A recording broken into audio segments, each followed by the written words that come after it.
So if you haven't heard of us before, the Watershed Institute is a nonprofit organization working in central New Jersey. We can go on to the next slide and see that our mission is keeping water clean, safe, and healthy.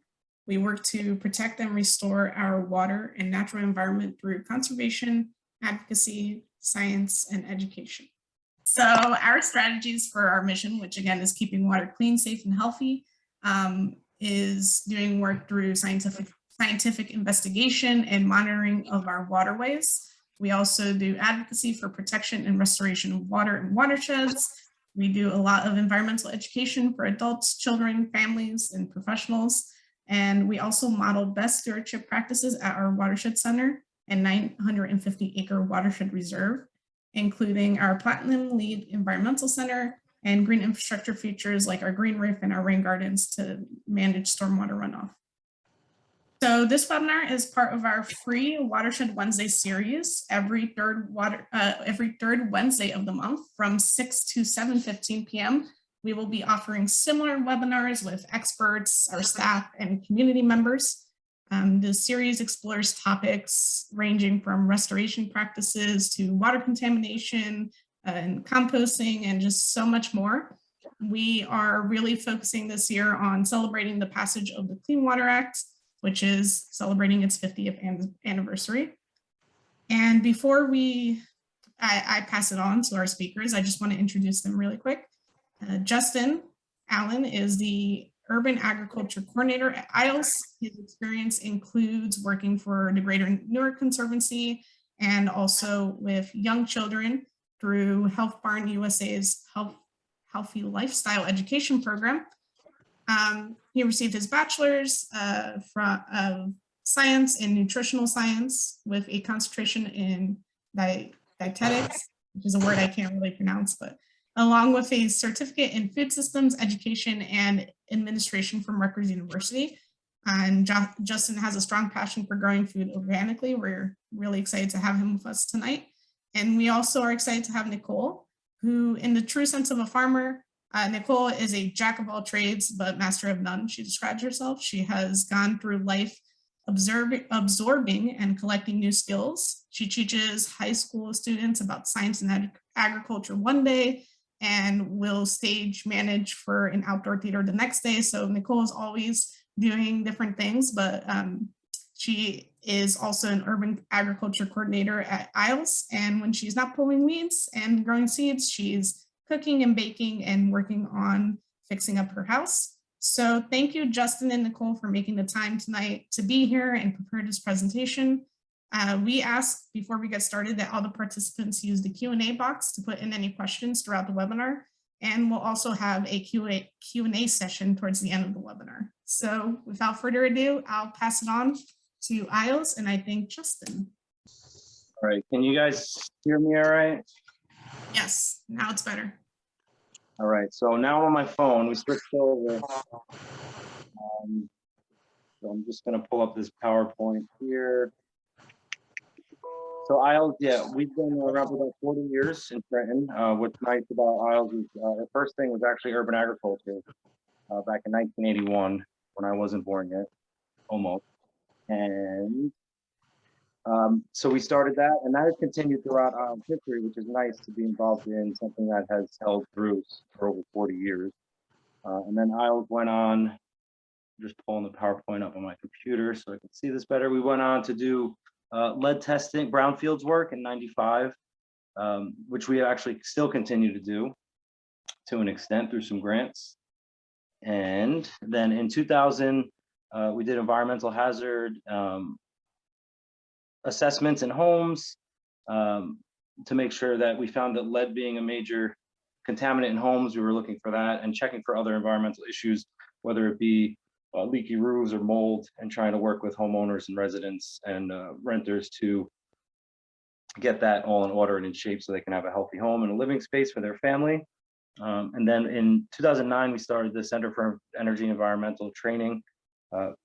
And there we work with people to get lead safety training and energy efficiency for healthy homes, and train people through. Most of the time, it's a lot of other organizations and let's say contractors that will train and learn how to remove lead, for instance, which if you remove more than about 6 square feet, it's like a $10,000 fine. And lead has been shown to have learning disabilities associated with it, but they also found out more recently that lead has had issues with emotional intelligence and emotional issues. So you have some of these children that through no fault of their own were exposed to lead, and that stuff is carrying out through poor grades and possibly getting into trouble and fighting and other issues. So we don't want these children to be affected and have these issues lifelong. And then, so today we retrofit up to hundreds of homes, train community health workers, advocate for policy reform, work statewide, laying the groundwork for $10 million worth of lead safe repairs. All right, you can go to the next slide.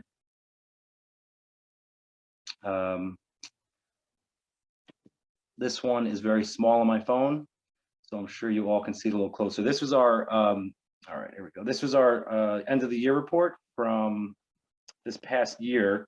So this will give you a little insight into some of the stuff that we've accomplished over the last year. As you can see, there's a lot there. I think we missed one slide.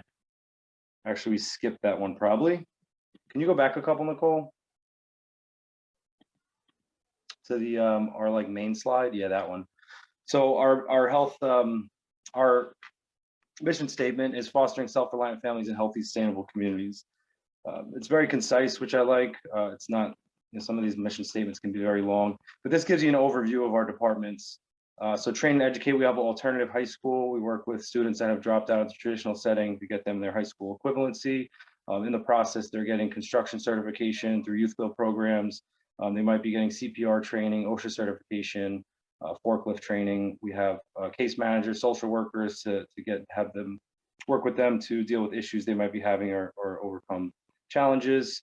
We also work in the education through the schools. So we do a good amount of work through school gardens and working with children. We also have financial services. So we help residents get out of debt possibly and get them into a better place where they can start saving money. Or also if they do have some savings, help them build wealth and invest and make smart decisions with their money. We also, I think we might get to another slide, but we have foreclosure assistance. We're certified by the state to work with that. We also do promote green, healthy living, which is mostly our department. We build gardens and parks, and that kind of connects with the healthy homes and revitalizing communities for safe, thriving spaces. You can go back to that, our year-end one. So there's a lot going on there. I'm just going to skim over some of the highlights. Training and education, 157, 33 certifications for CPR and OSHA, and that was the students I mentioned. Another program with the youth, we build wealth, so I mentioned that. First-time home buyers, we also have a first-time home buyers. I think they do get a reduction or some savings on their mortgage for first-time home buyer. Housing certificates, financial assistance. So we also help people purchase homes. And then the green living and healthy, the green live live green and healthy. Sorry about that. 28 homes lead safe, weatherized 45 homes. About 50, this was during COVID, so there's about 70 plus online instructive workshops for gardening and nutrition, beekeeping. Distributed 200 free grow kits. So they were just some potting soil, a few packs of seeds, and container with a few plants, some seedlings. We harvested over 500 pounds of honey. We received first place last year in the New Jersey Beekeeper Association. We've received first place the year before. Second place a couple past years. Unfortunately, we just got we didn't place this year in the top 3. It was probably due to our moisture content. We participate in the black box. So we do have about 12 hives or so. We'll see some photos on that. Revitalize communities. Yeah, we can go to the next slide. So Bill Mollison quote, some call him the father of permaculture. The greatest change we need to make from consumption to production, even on a small scale, is in our own gardens. If only 10% of us do this, there can be enough for everyone. All right. Hopefully you're all hearing me okay. What is urban ag? So it's growing food in urban settings, whether it be very populated, it could even be the outskirts of cities and suburbs, or even in very dense suburbs. I would consider that urban farming. Growing in small spaces where there isn't vast tracts of land to grow on larger scales. Could be rooftops, balcony gardens. I used to work in Newark and now work in Trenton. So rooftops were not really, we didn't even go that route yet because there is so much vacant land as opposed to maybe New York City would go a different route. Community garden, vacant lots, roadside fringe agriculture, and sometimes even livestock grazing in open spaces. And according to the United Nations, 2/3 of the world population may live in cities by 2050. And above, you see a little before and after of one of the gardens that we support.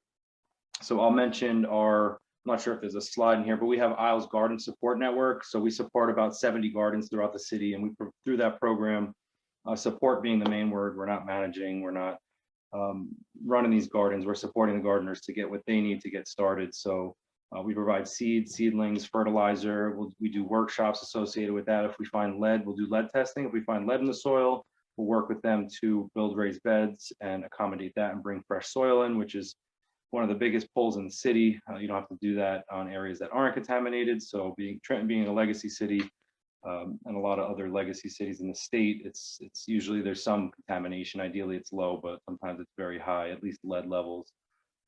We might get water turned on from the city, permits from state land. They're on the DNR Canal towpath. We'll till some of the larger community gardens. So that's the gist of our Isles Garden Support Network. We support the school gardens through that program as well. We can move on to the next slide.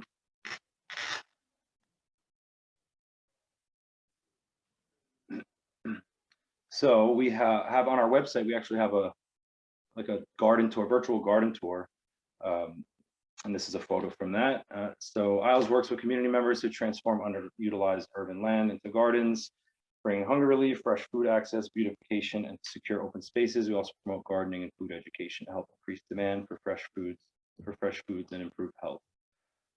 So on the next slide here, you'll see a map of the city, and the brown is vacant lots. So this is Trenton here, and the orange is vacant buildings. So as you can see, there's a lot of open space for places to grow. This is through a database that we maintain, Restoring Trenton. Some years back, we did a citywide inventory. So as you can tell from this photo, there's a lot of space that is underutilized or unutilized. You can go on to the next slide. If my eyes are a little shifty, I'm looking at my computer and my phone. This is a city park that was paved. It's right along Route 1, right when you get off of Route 1 and past the fire station, if you're familiar with the city. And it was paved for a while. Garbage sometimes, broken bottles. Not much going on. There's not even any basketball rims there at the time. This was prior to my getting into Trenton. There's another photo of that same space. This is Roberto Clemente Park. So we turned that space into a beautiful children's garden for programming mostly. We do have a few beds, which you'll see in the next slide. So we have some bamboo in the center, a bunch of gazebos. This was Cardboard Universe that we came up with, and that was for art all day. And we were one of the stops. So we had children and families come in and take some of the cardboard we collected on cardboard night and just paint on them and lay them around. And it was a fun time. So like I said, we do some programming here. And in the next slide, you'll see some of the raised beds there. So this is production, very small scale. This is more for kids or anybody that comes in and just see some stuff grow and share some of the things. But this isn't our main production site or by any means one of the larger gardens in the city. Don't worry, Nicole's going to get into the goodies of all the rainwater catchment and all that good stuff. So a lot of the next slides are photo slides. So you're going to see some before and afters. This is a small vacant lot that actually led up to an old carriage house, and we cleaned up the space and we leased it out to a small local arts nonprofit as an art studio. So in the next slides, you'll see some more of the process of before. We fixed up the fences, and then we turned it into a really beautiful space for the community, which you'll see here. So this is prior to filling the beds with soil. We didn't choose edibles at this space. We did all native and pollinator plants here. This is early on after they were established, after they were planted in the first season. And then in the next slide, I think it's a little later that season, you see some of the programming events that are taking place. These spaces. All right, we can move on to the next one.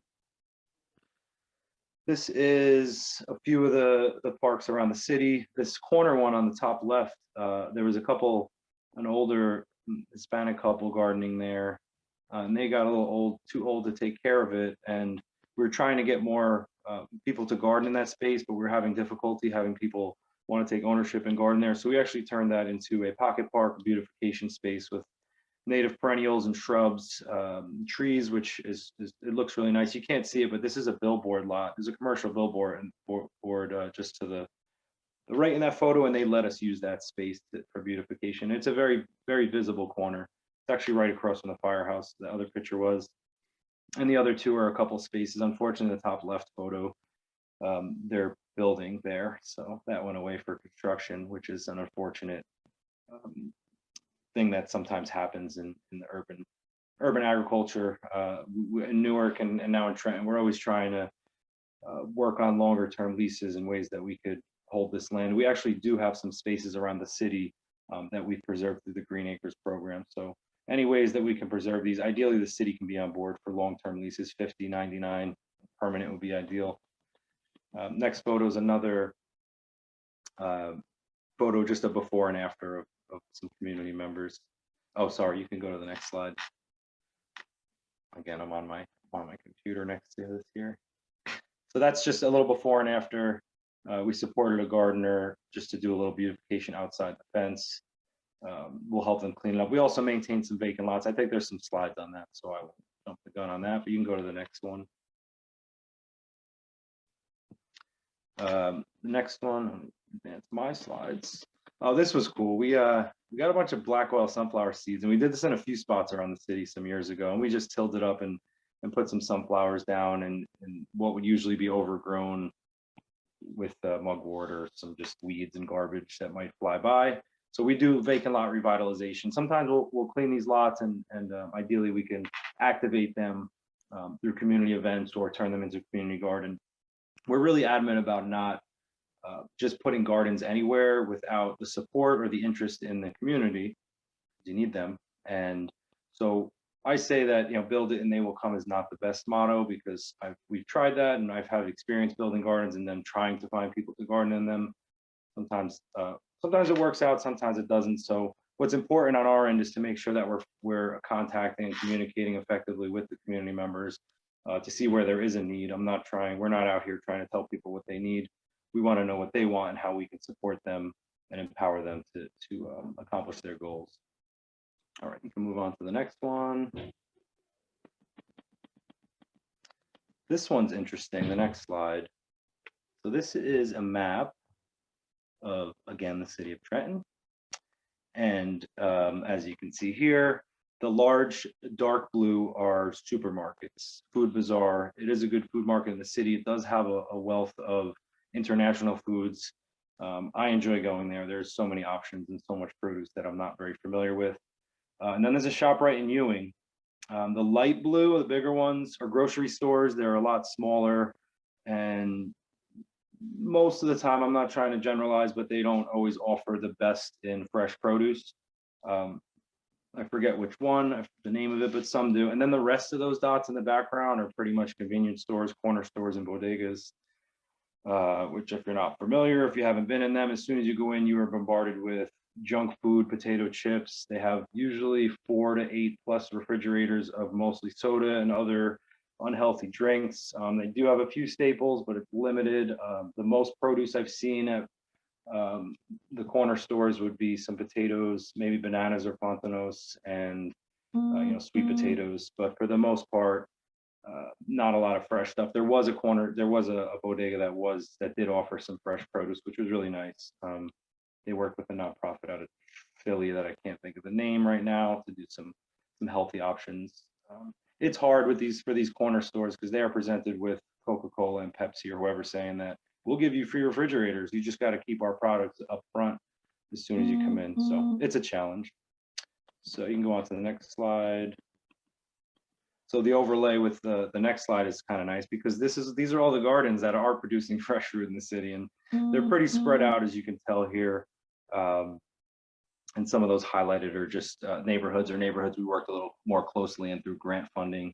And if you're familiar with the city of Trenton, there is Capital City Farm, which I believe is also in another slide.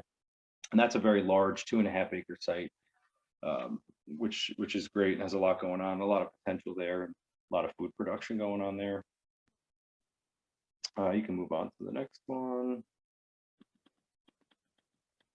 This is Arm and Arm Garden. So this is a pantry next door, Arm and Arm Pantry. And they're able to grow. We installed these beds. I didn't have to move all that soil. That was just before I got here. I do move a lot of soil. So these beds are, the food grown in there is brought right into the pantry. So the produce can be offered up to people coming in for pantry items, which sometimes they don't even have perishable options or much of a selection, and have some of the stuff that's literally grown feet away from where the pantry is. And I believe the next slide is another photo from Arm and Arm. That's early on, it has matured. The beds are still holding up. It's been there for about 6 or so years, so we might be getting a call soon to help them repair some beds. That's how it goes with these raised beds. All right, next slide. So we have draft horses come to the city of Trenton. This is 1 block away from the train station. So if you ever come through Trenton and pass through the train station and the transit center, this is around the corner. This is a community garden. This one's Chestnut Community Garden. This one's it's pretty large. It's about where 4 homes used to sit. There's about 20 plots, very large, as you can see in the mature photo of some of the stuff when it's grown out. But How a Living History Farm for over 30 years now has come down with draft horses to the city for a horseplow event. I believe ours this year is early April, forget the exact date, 5th maybe. And they get to plow behind the horses, and we have stations set up. We have like a beekeeping. They learn about bees. It's an empty hive. We do some vermicompost with them, and they circle around. It's from the local schools. I think these are from Robin Elementary. And the kids come out and they get to plow and get it all set up, and then water gets turned on by the city, hopefully sooner than later. Sometimes I got to follow up with them a few times, and then they can grow food for their friends and family. Very productive space. This one is one of the more unique because it's very, very diverse. There's a bunch of gardeners from Bangladesh. There's a lot of gardeners, Caribbean gardeners and Hispanic gardeners. So it's a really nice space that is very inviting for a lot of community. All right, next slide. Some more gardeners, and actually that first photo is a little older, and that's Battle Monument behind them, which is just next to our production space. So we do have a main production area, which you'll see in the foreground with the empty hoops. It's not very large, about 1/4 to 1/3 of an acre. And then on the far side, we have, which you'll see a close-up picture of those raised beds. That's our training gardens. We have an incubator training garden, which we train gardeners for a season, workshops once a month, and then open hours weekly on Wednesday evenings, and work with them to get them up and going and learning how to garden. And then we joke with them that we kick them out.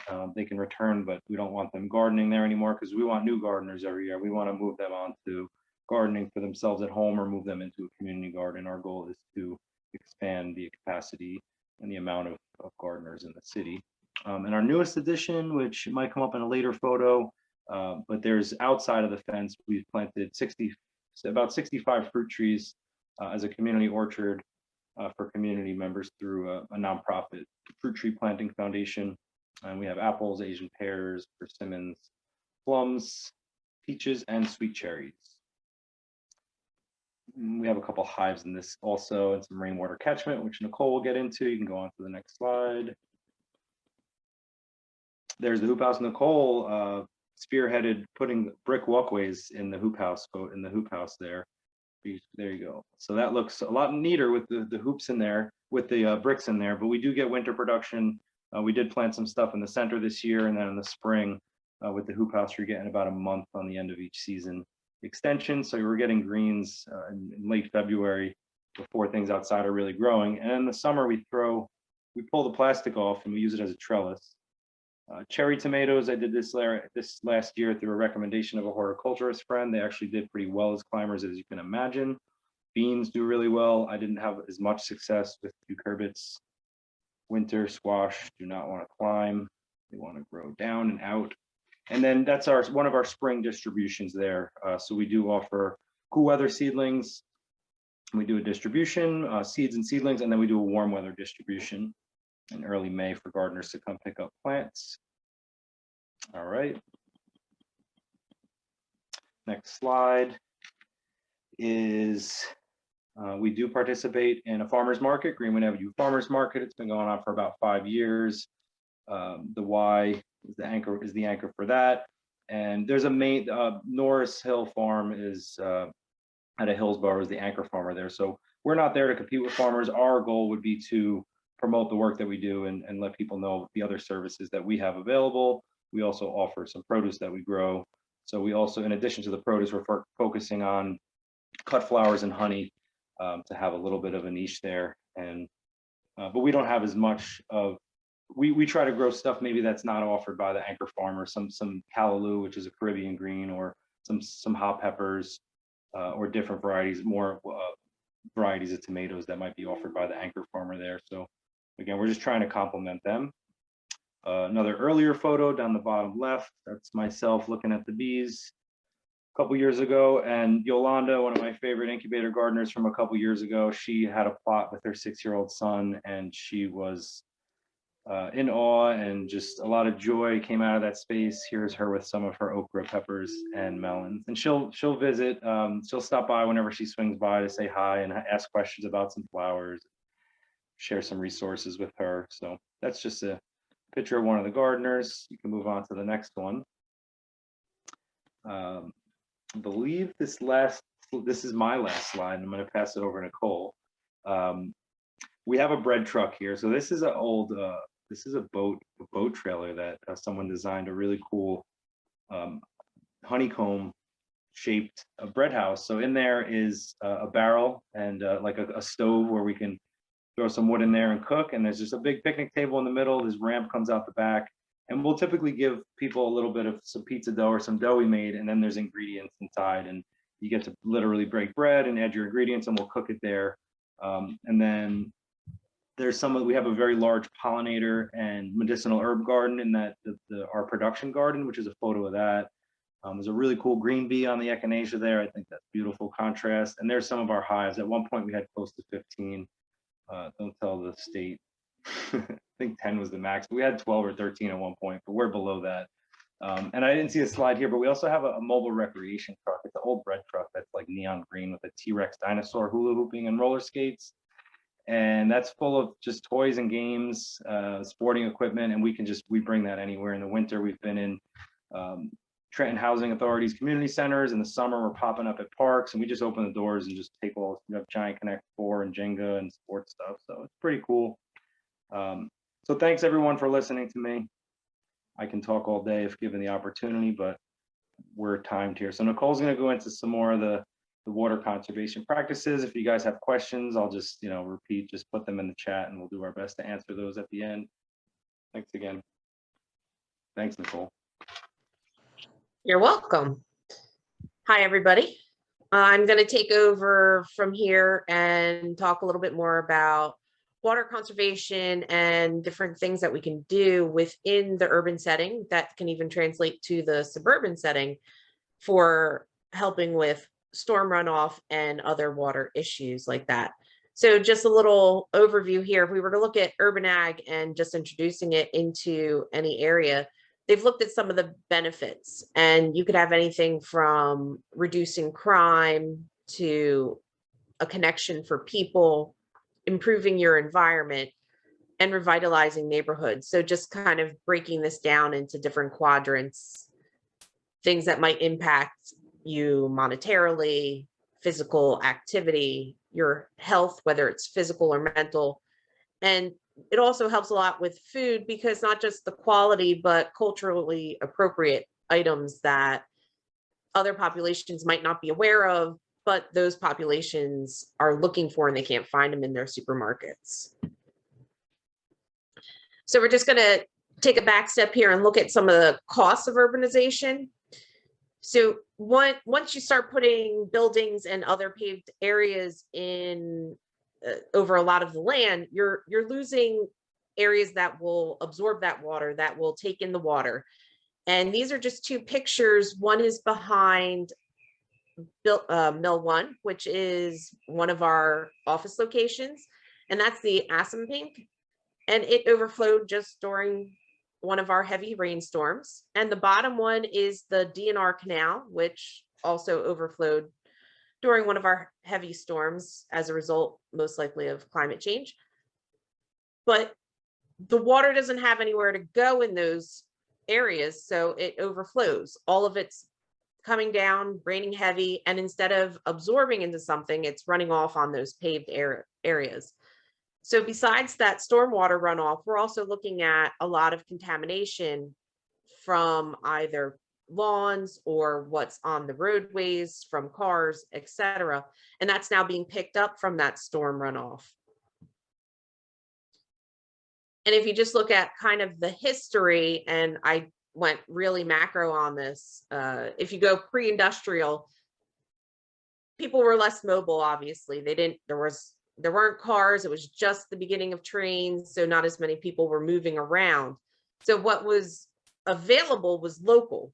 Most people ate what they grew. If they weren't growing it, or they didn't have somebody within their little town that grew it or raised it, most likely they weren't going to eat it. As you get into that industrial area and people are able to move around more freely, and you have more access to trains and cars, then you see regional food becoming more accessible. So Chicago's really known for moving around meat with the trains. They were able to then produce beef out west, get it on those train cars, and get it to most of the rest of the United States. So we start seeing food less grown where you live and more access within an entire region. I'm sure most of us are familiar with the Victory Gardens of World War II, and as countries needed to put their resources into fighting the war effort, they were encouraged in many respects to grow gardens to sustain and supplement what they needed to eat at home. And now, as we jump ahead to the present, we're looking at a whole bunch of different economic, social justice, and other reasons that encourage or benefit from creating gardens, not only in the urban, but also in the suburban areas. So it helps to create a more even playing field for many people. And then as we look even to today and the past couple of years, the pandemic obviously stressed our food system, and we had some movement issues with shipping, etc. But growing food local, and many people turn to starting gardens or even urban gardening, it was helping to supplement and also help your neighbors. We have CSAs, there was a lot of food banks, and there was even the USDA family food boxes. And then I know within New Jersey, there's Farmers Against Hunger, and there was trucks that would pick up overflow from farms within the state and then distribute it to those in need. So just a little diagram kind of illustrating what I showed in those two earlier pictures with the overflow from the DNR and the Assunpink. If you see on the one side where you have all the forest and the trees and the green, when it rains, it's able to take it in, it absorbs it. It doesn't rush down a paved area into either the waterway and overflow it, or into your storm drains and overflow them. So if we're able to add more gardens, other ways to collect the rain, we can help with some of these problems that we're seeing.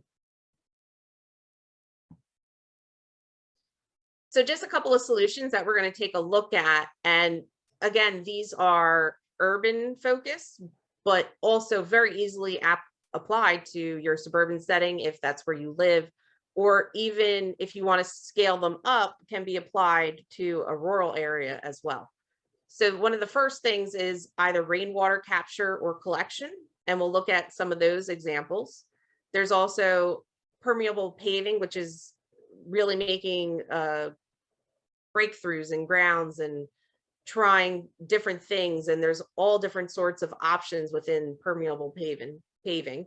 Street trees, which is something that Isles participates in, and we're constantly looking at places where we can put street trees and to just increase that canopy within the city. Green roofs, and then land preservation.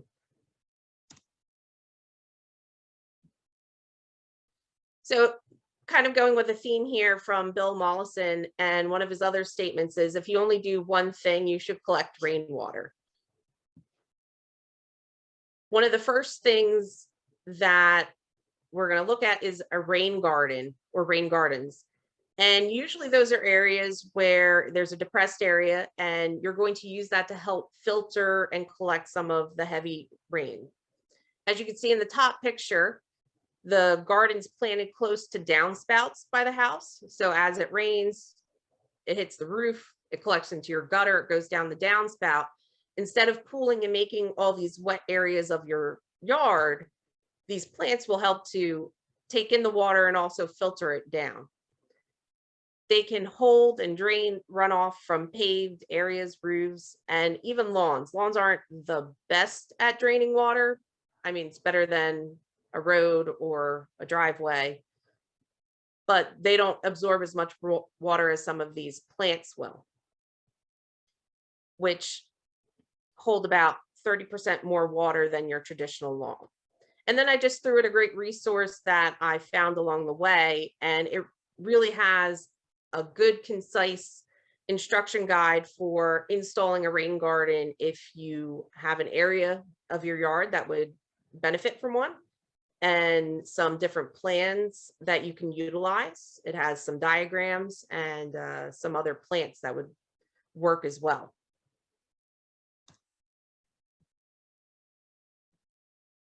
So this is from Stroud, a water research center, and I was trying to find a good diagram that could show examples of plants that you would put into a rain garden. Because a rain garden, it's not a swamp. We're not looking for an area to stay wet. For the most part, it's going to rain. The rain's going to travel to that lower part of the yard, which is where you would put your rain garden. It might stay there for 12 to 72 hours, depending on how heavy the rain is.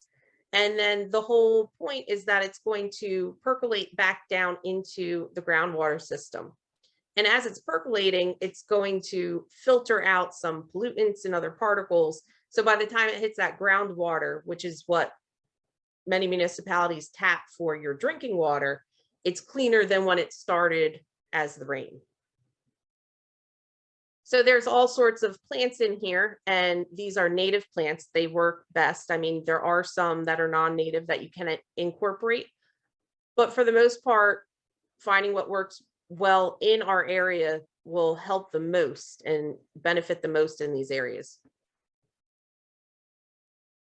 So there's everything from some trees, there's a red maple, to iris. Iris do really well in areas that will get wet, to ferns. And this one doesn't differentiate, but there are lists where it will show you a sunny rain garden versus a shade rain garden, because you're going to have plants that work well in each one of those that are different.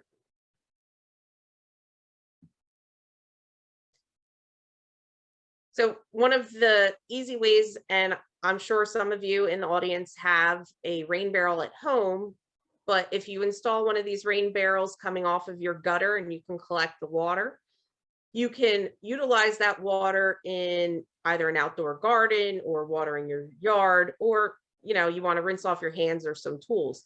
So it's a great way, instead of turning on the hose every time you need to water your plants, to have water at hand that isn't then turning into runoff.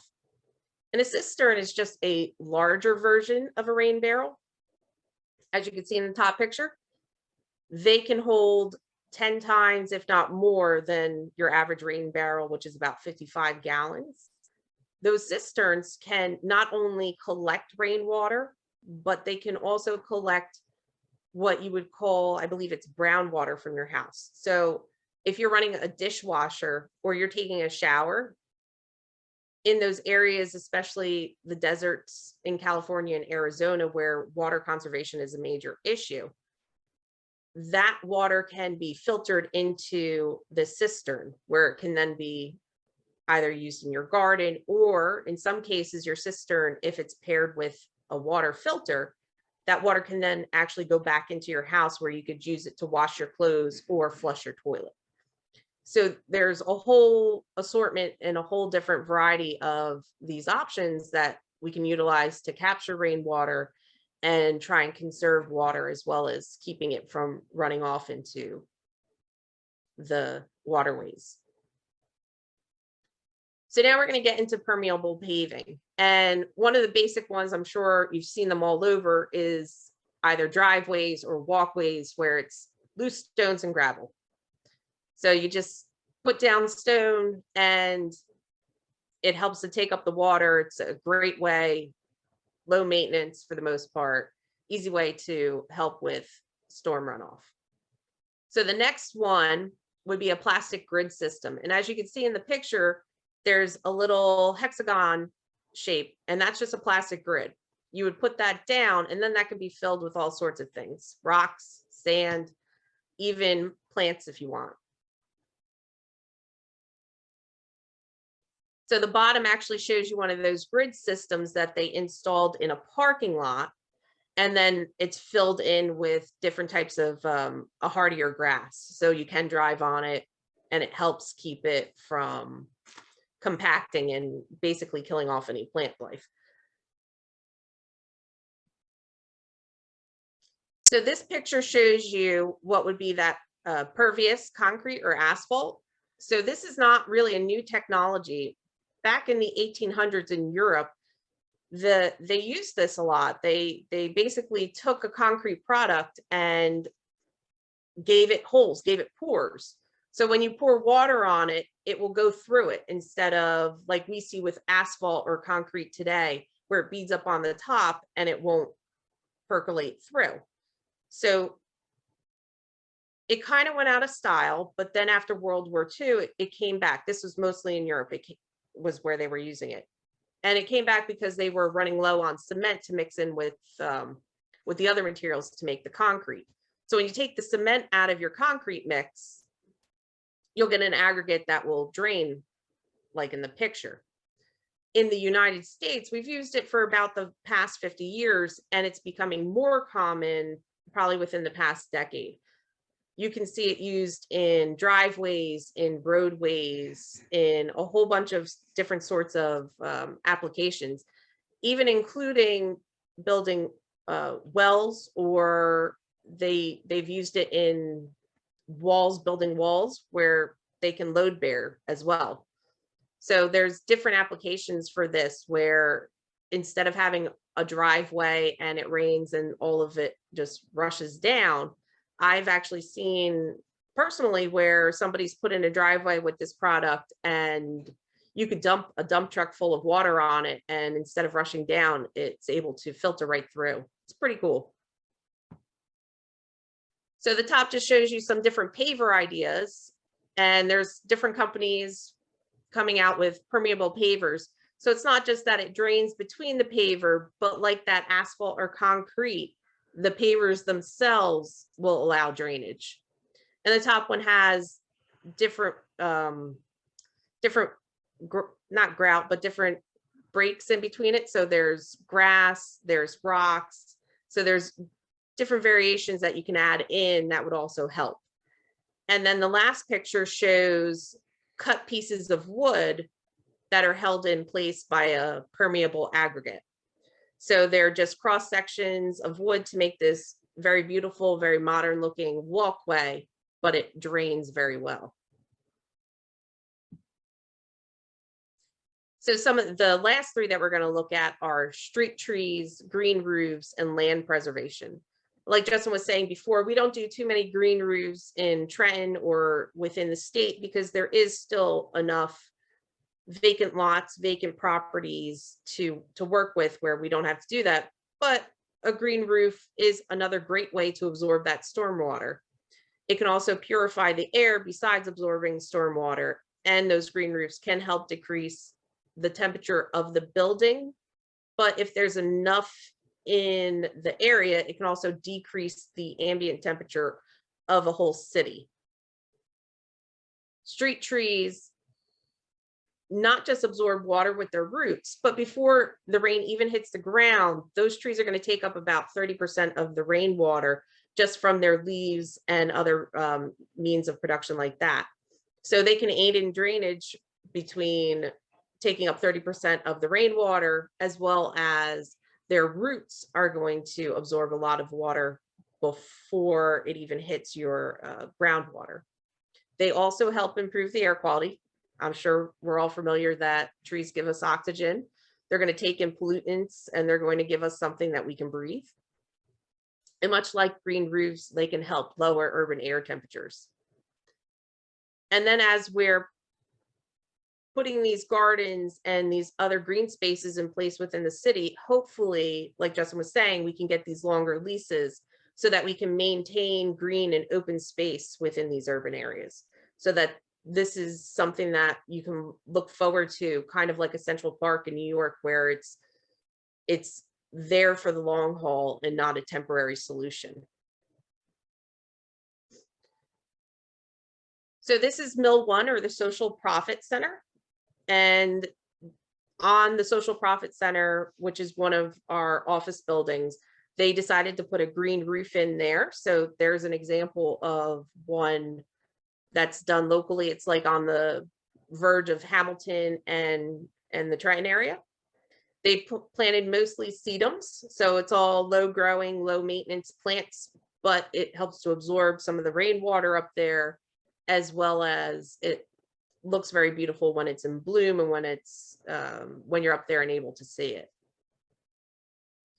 And these green roofs, they're put on a waterproof system. There's a system that they put in place, and depending on how deep the roots are, that's why you're mostly growing sedums. You don't need too much soil or too much growing aggregate to bring up there to plant them in. Obviously, you don't want to put a stress on your roof there and have problems from that down the road. But they have done some research, and when they're done properly, green roofs can help protect and preserve your roof as compared to an asphalt shingle. They say they can last, 50 plus years when done properly. So when we talk about street trees or land preservation, as Justin mentioned earlier, Capital City Farm is an area in the city, and separate and apart from what Isles does, they grow produce that is mostly donated to the Task, to the soup kitchen there in Trenton. And this was a lot that they took and they turned into this fantastic area to grow all different types of produce, and a community area for the residents, and something that also serves a needed population. This is another picture of that garden where we do the horse plow. So that's just another image of the kids out in the garden, or some of the local residents and their gardening and getting the most out of that. And that's one of those gardens that's been preserved. So when we talk about that land preservation, this is one of those gardens that we have been able to get into the green acres so that it won't be developed in the future. And then the top picture has a group, an organization that was planting some trees. I'm not sure in what part of the city, but they were installing some street trees to help canopy and a multitude of other problems there.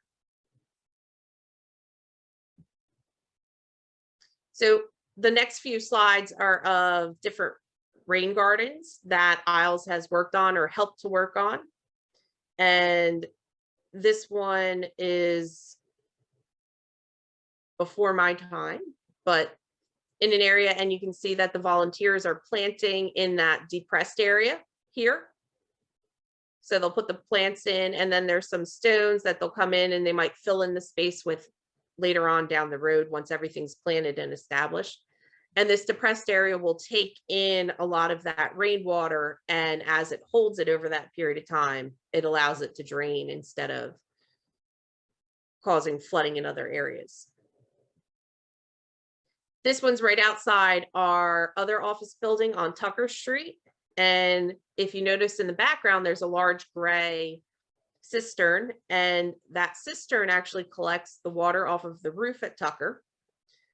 Any overflow from the cistern can flow into the rain garden that's being installed there. But we can also use the water from that cistern to water the garden where we do our production in that you've seen in some of the earlier slides. So there's the volunteers, and they're just starting to prepare the ground for the plants, get rid of any large roots, rocks, etc. So we had plants donated, worked them into a good design, added some rocks. If you can see the aqua tubing coming out, some of that's from the roof, some of that is from the cistern, and it goes into that rock field first.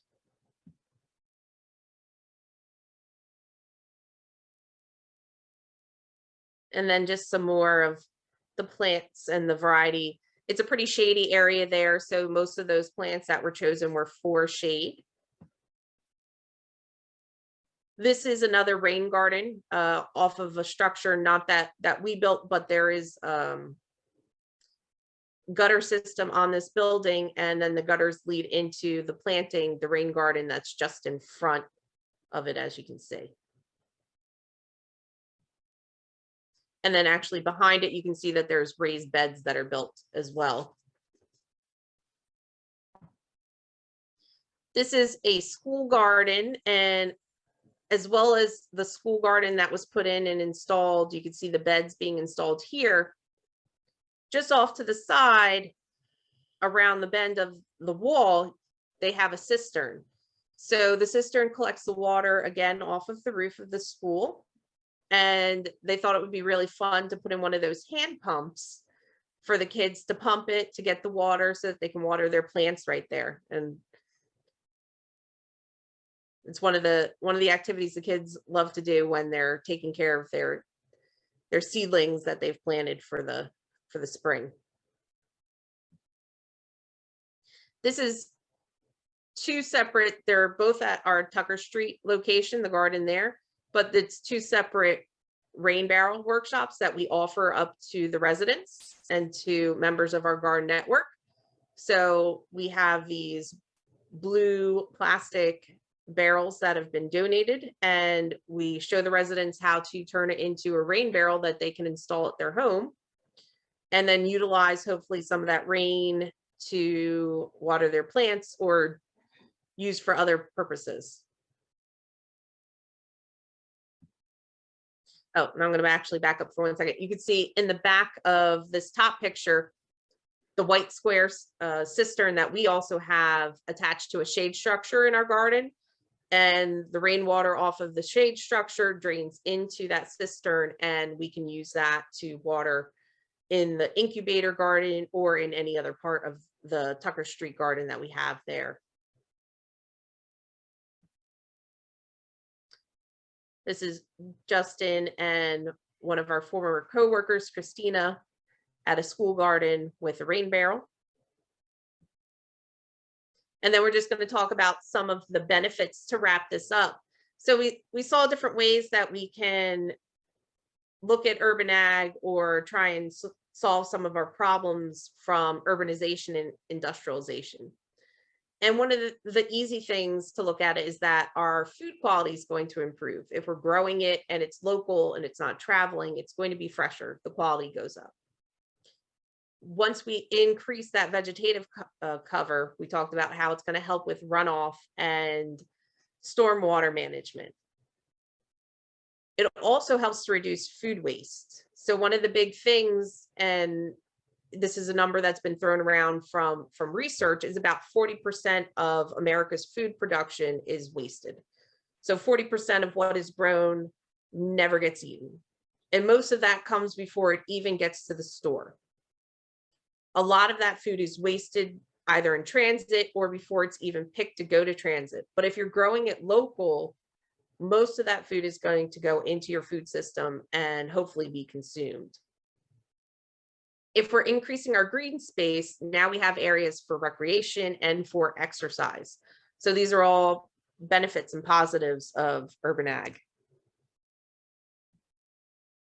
And then some of the other ones that are more climate related, if we're planting more trees, we're planting more plants, we're going to have water retention, we're going to reduce flooding.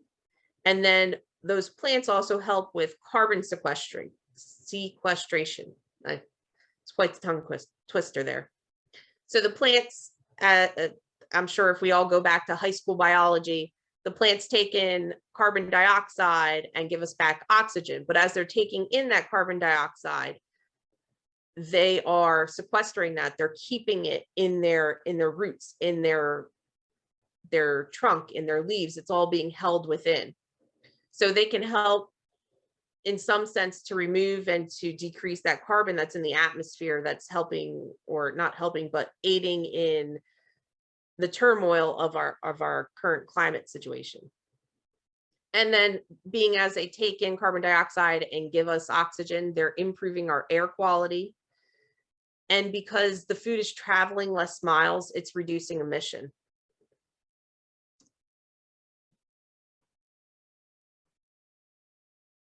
So I'm just going to throw out a couple of fun ideas if you guys are interested in urban gardens, or even, like I said, in gardening in your own backyard.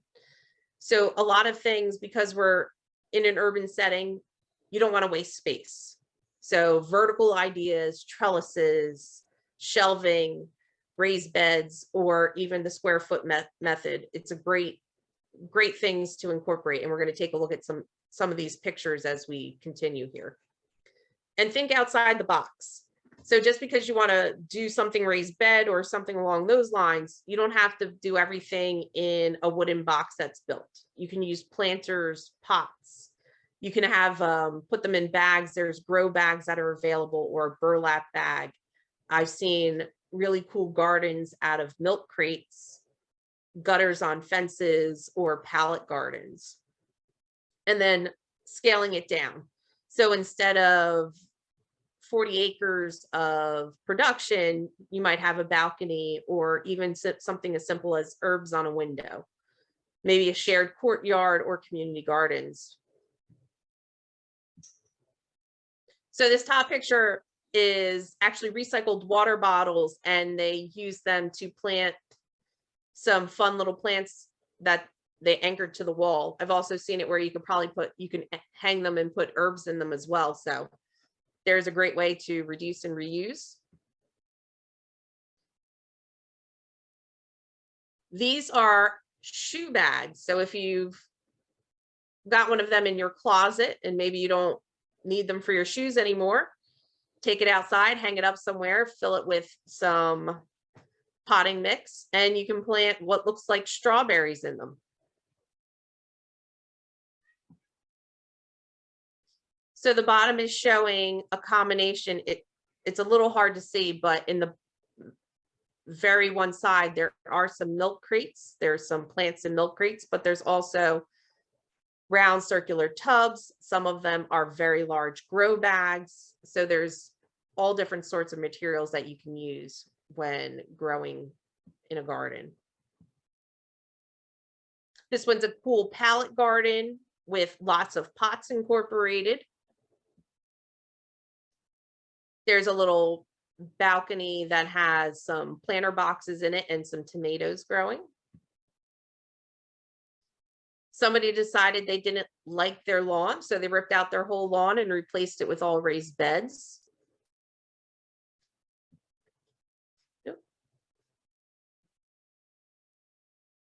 Now we're getting into some vertical gardens. That's hydroponics, but it's a vertical system of hydroponics, and the plants are in the PVC tubes, and they're in their their little growing medium within that, and the water's just constantly circulating up and down those pipes. This one's a great one just for the creativity of it, where you have pots and planters, and they took some tires and mounted them to a wall, and it looks like motor oil containers that they also probably cleaned out and mounted. Just, you know, all sorts of different ideas are out there for growing in small spaces. This is another hydroponic type system put on a fence, and this one's horizontal instead of like the vertical picture up top. And you see there's lots and lots of lettuce that they're able to get from that small space there. And then if you don't have the outside, you can always bring it in and get some grow lights, get a shelf or two, and start an indoor garden right there.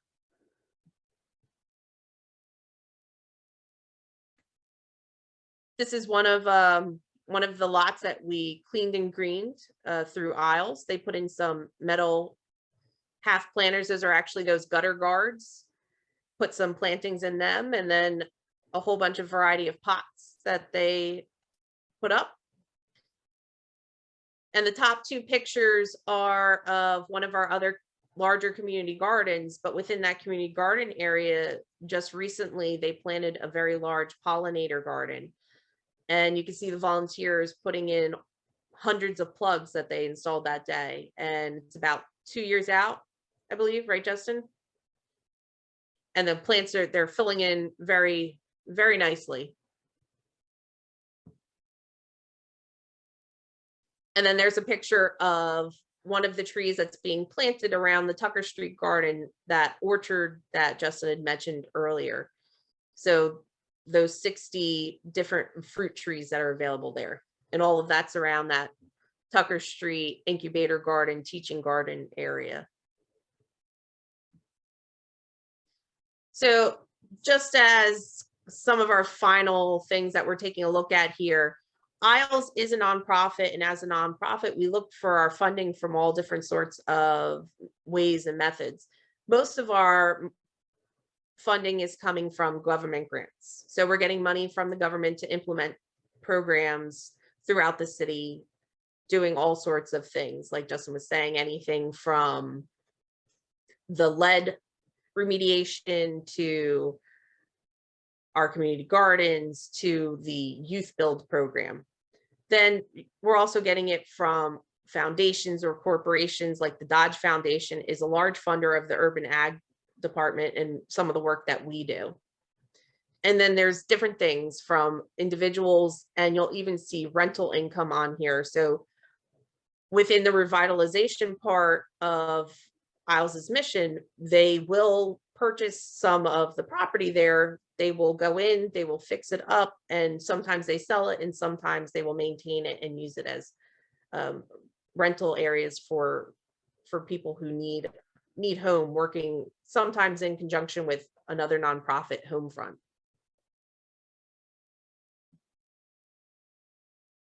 And one of the ways that, or some of the ways that you can become involved besides volunteering, is by donating to Isles and our mission. We have on our website different ways that you can donate. You can become a monthly donor, you can leave a legacy. There's double your impact during certain times of the year for matching donations. Don't mind my cat. And then I just wanted to let you all know, if you're really interested in coming out and talking with us in person and getting an image or a view of more of what we do, on April 9th, it's our spring celebration. So it's 41 years technically of what Isles has done. And we're throwing our annual party at the Social Profit Center, otherwise known as Mill 1. And the information for that is on our website if you're interested in finding out more information about that and coming out. In the one picture, it does say Fall Fest. They've changed it from a fall event to a spring event. So it's still in this same space, in the new space at Mill 1 that's been totally redone and revamped. And there's catering involved and musical entertainment and all sorts of other things. And some of the employees are on hand to talk to you about more of what they do and how they operate within the city. And then the last quote I'm just going to leave you with, as we went through a lot of these different solutions, different things that Isles does and everything else, is even though some of these problems might be complex or they seem complex, at the end of the day, a lot of the solutions are simple.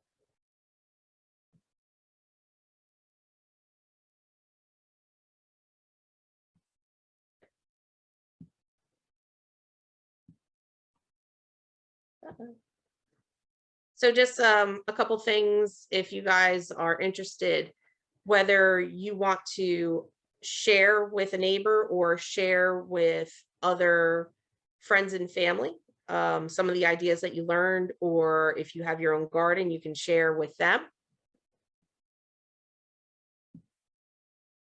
There we go. You might be able to incorporate some of those ideas into your own property. You could support family, friends, neighbors in the endeavor for urban gardening or even suburban gardening, and always collaborate, you know, turn a drop into a ripple.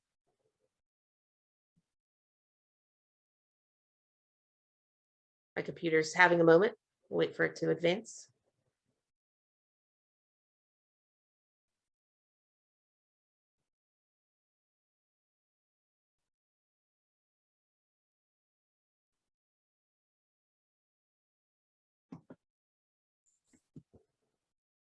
So Nicole, while we wait for your computer to advance here, just because I know we're running out of time, that was because of technical issues.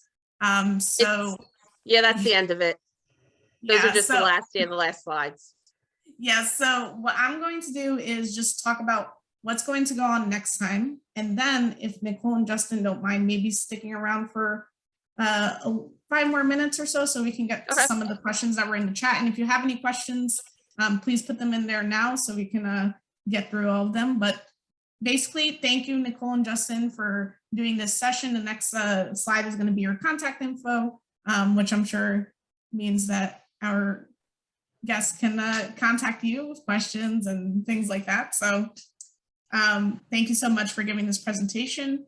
During our next session, we're going to be welcoming and hearing from award-winning author Seth Siegel in an important conversation about the health and safety of our water. So he's going to talk about New Jersey's waterways and the safety of the water, including concerns about harmful chemicals in our drinking water that are on the rise, like PFAS, which has been linked to cancer. So if you're interested in going to that webinar, the registration is already up and available on our program calendar, and I'll also be sharing it with everyone in the follow-up. But again, it's every third Wednesday from 6 to 7:15. So that means that Seth Siegel will be with us on March 16th.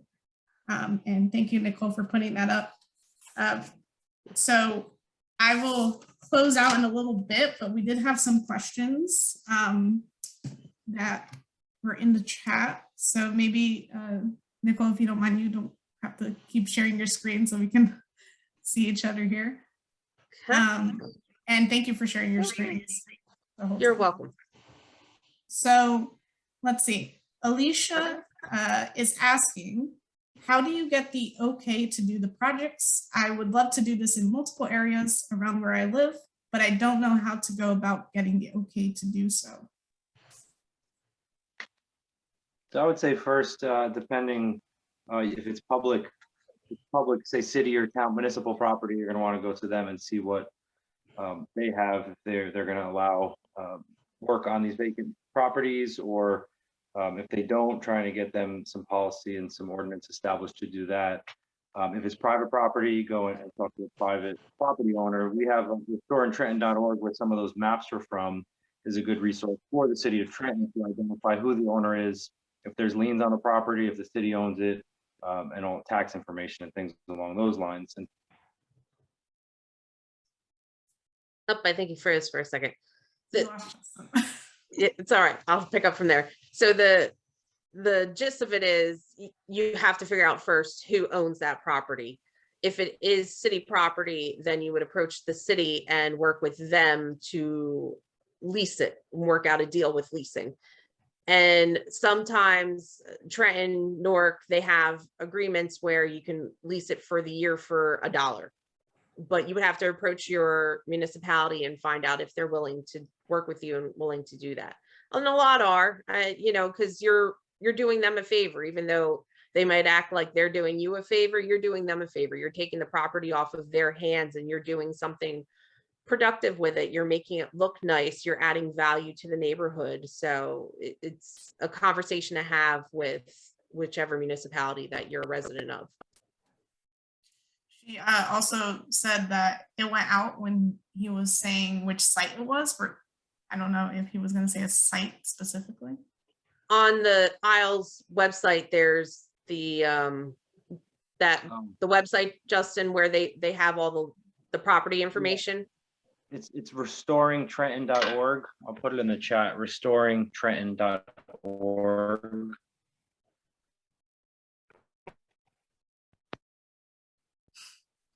Thank you, Justin, when you get back to us. He's typing away. Yep. Kathy was asking about the maps, I think earlier with the food maps and that had the buffers of the supermarkets and stuff like that. She was asking, why don't you have Selecto and Bravo? So I guess she didn't see those on the map. Yeah, there might be a Bravo in the city. I'm not sure of the smaller ones that are there. Let's say it's up to them to decide where they want to put their C-towns and Bravo. That's what they are, right? Smaller supermarket, I believe. Yeah, I think they're notated by the dot, but they might not have been labeled. Yeah, there So might there's be. more. Yeah, there's more dots than there were labels. Right. Rona was asking a similar question to Alicia's first question about just knowing where to start and kind of adding, we want to do gardening and beautification in our public community spaces. So I guess what you said about knowing who to ask and where to start, right? Yeah, I think the best thing to do is to get your city or town on board. That's not always so easy. They usually want to turn these vacant spaces into tax producing parcels. So trying to get people involved, friends of organizations work well, and just really getting people to voice their concerns, interests, and wants and needs to the municipality. But at the end of the day, if they own the property, they're going to say what goes. So some bigger cities around the state, a lot actually have really great programs for using vacant properties and adopt a lot in city gardening programs. Newark, Jersey City, and a bunch of others. And Trenton, we were working with them to establish a formalized adopt a lot community gardening program, vacant lot program where residents can use those spaces. And again, so it's formalized. It's city council approved it and all that. So that's good to hear. And it's pretty much getting finalized, and it's going to be put into the works this growing season. Cool. Claire asked, can you share the link for the info and rain garden designs you had? And I mean, I can say that this presentation was recorded and it's going to be shared with everyone, and so will the slides. So if you had any inspiring moments, you'll have them soon. And I just want to add, most of the rain gardens that you've seen were through Rutgers Water Resource Program. So we helped implement and worked with getting, figuring out spaces, but Rutgers Water Resource Program might be through the extension office. They have, through some grants were installed these, so they would have the actual designs to, with all the specifics and measurements. And if wanted, I could follow up and get a contact person from there to reach out to. Sure, thank you. It looks like we have some in the Q&A box too. Venkat is asking, how can I get help building fence around my property to keep deers and squirrels out? And could they donate everything that grows on the land? So the deer are slightly easier to keep out than the squirrel. The squirrels they're gonna climb the fence. Honestly, very difficult to stop squirrels from eating what you have without covering, kind of caging a lot of your produce. One of the best methods that I've heard of, which is an investment, is it's a motion censored sprinkler, and they don't like that. So that's one way to keep the squirrels out. But for deer, a fence 6 to 8 feet is what you're looking at to keep deer out. Do you have anything else? I'm sure you have other pointers, Justin. Yeah, deer. I grew up in North Jersey. It was mostly squirrels. It was very dense populated area. Deer are pretty savvy. There's different methods you can try, but from my understanding, you have to keep changing it up. I think there's a second part to that question. We donate to residents and people that are in our network. A lot of extra materials. We do a lot on a need basis, so we also want them to participate. So it's kind of a shared relationship. So we do, I don't know if that answered that question specifically, but we donate typically to our gardeners we support in Trenton, and we also support gardeners outside the city to an extent, in Hamilton and Lawrence and surrounding communities. I think it's asking if you can donate what you grow. So like your crops.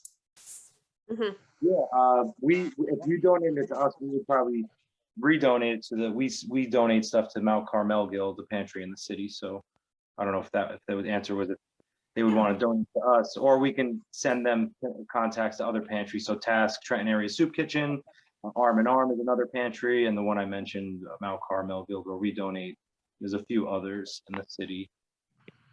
And we also, our gardeners, if they donate some of the produce that they grow, we waive their fee. It's a nominal fee, which they get more than their fee back in return in materials typically. So, but we let them waive their fee if they show that they donated. Nice. Produce.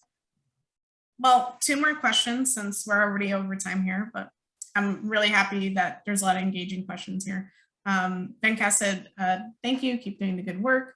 Megan said first that she's floored by everything that Isles is doing and the wonderful programs. Her questions are, do you offer garden support outside of Trenton?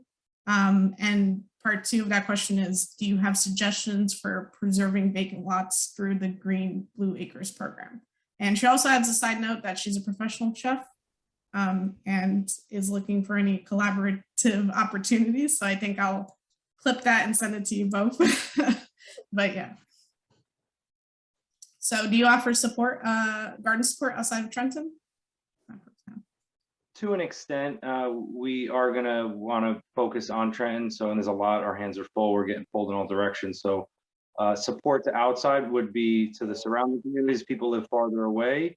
They're more than welcome to come visit us and attend our free workshops. If they want to sign up as a home gardener, it's one of the cheapest fee on our scale. It's like $20 or something. They would be able to receive some of the materials we offer, plants, seeds and seedlings. We get donations sometimes. We just had a great donation from Rarefied Nursery in Jackson, and they do a lot of native and perennials and unique and rare plants, and they donated about 400 plants worth, I think, close to $9,000 retail. And those are going to be for beautifying the city. So we'll hang on to a few for beautification project, and the rest will be trying to push off to as many people as possible, so we don't have to keep them alive in pots and people can plant them in the ground. So we do support, to an extent. We do, yes. Just suggestions to preserving vacant lots. I wasn't here when they got that under the Green Acres program. In my experience in Newark, before Cory Booker left office, was working with the city to put these policies and 50-year 99 leases into city ordinances. Unfortunately, he left for Senate, and that kind of didn't follow through. We never got to follow through with that.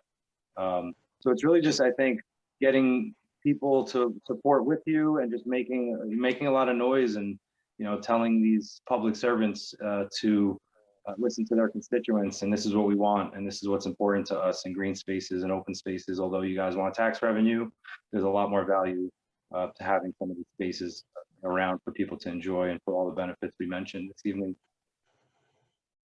Right. Alicia has several more questions, but I'm only going to go with one more just for the sake of time. And then I'm sure, Alicia, you have their emails, so we can continue offline. Let's see. Why don't we go with your second question here? Oh, I think it's all a question. Okay, let me read it all. Would you have people write letters why they agree with the green spaces in the city, especially approaching the city for the first time? And could we also send an email to reach out? They're a watershed ambassador and have some projects, so they would love to hear about extra plants meeting homes, that kind of thing. So I guess looking for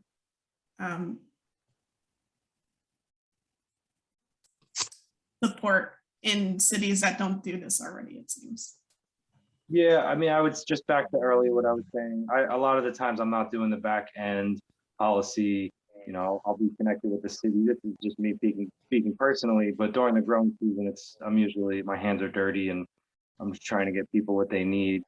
So I don't always do a lot of that back end stuff. I do, you know, times to speak to people from the city, but I guess that's usually something about people. But getting the community, writing letters, any ways that you can get the city's ear, I think would be helpful. Or town.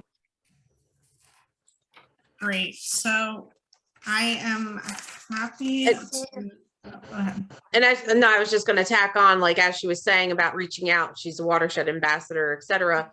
She can reach out to us, and probably April, May, we'll have a list together. We're compiling a list of what we have available. Take a look, and if she joins the network, get some plants and plant them someplace, make them happy. Yeah, we put our emails, I put it in the chat and the Q&A. Our website, if you don't have there, you can reach out through our website. I believe you should be able to contact us through there. Even if it's a general email, we should get that back to you. We'd be happy to answer any other questions that we didn't have time for this evening. Thank you. Thank you, Justin. Thank you, Nicole, again. It was a great presentation. I was inspired to see so many ways of growing in urban spaces. So for our audience that are still left here, thank you for joining us and for coming in. I think I was flustered in the beginning and I never introduced myself. So now's a good time as any that I'm Priya Oliveira, the outreach specialist at the Watershed Institute. So here to tell you that the recording will be available soon. If you have any feedback about this series, this webinar, or any topics you want to see covered this year, please let me know. In the follow-up email, there will be my contact information, and I'll include Nicole's and Justin's as well, so you don't have to scroll through the chat over here to try and find it. But with that, I bid everyone a good night and thank you for joining us.